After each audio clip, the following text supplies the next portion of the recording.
Hello, hello sa inyo!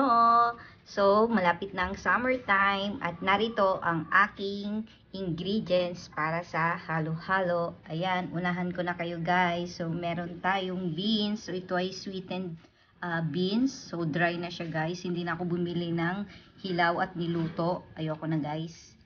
Then, meron tayong saging. Ayan, so dalawa siya. Ayan, di nagkasya. Tapos meron tayong gulaman, pulang-pula.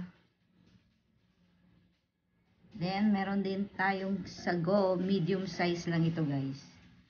Tapos ang ating purple sweet potato. Ayan, or kamote.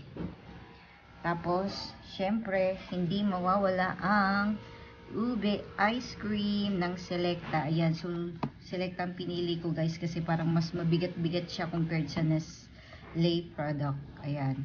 Tapos since wala kaming pinipig guys, so ginamit ko na lang yung oats na padala ng asawa ko. Ayan, crunchy naman siya. So oats na may white chocolate. So optional na lang to guys. Ayoko yung pinipig nila sa palengke dahil maanta.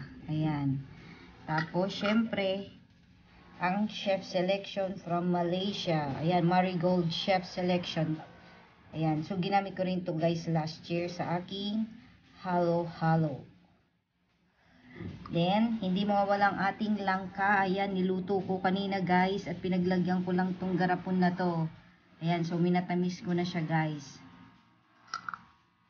At ito, kaong. Instead na nata de coco guys ay kaong ang aking nabili. Ayan, so nagkamali ako. Pero sige, laban na lang natin. I think okay naman siya. At syempre, hindi mawawala ang ating pangmalakasang ube jam from Good Shepherd. So ito pa guys yung nabili namin sa Baguio. Ayan, so nung nagpunta kami sa Good Shepherd, naubos na yung isa. At pinatira ko yung isa dahil yan ang plano ko maghalo-halo.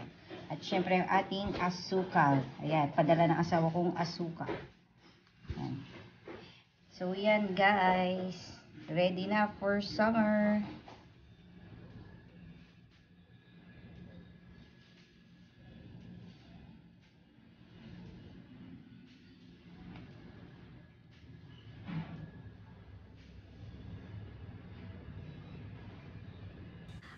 Okay guys, so simulan na natin.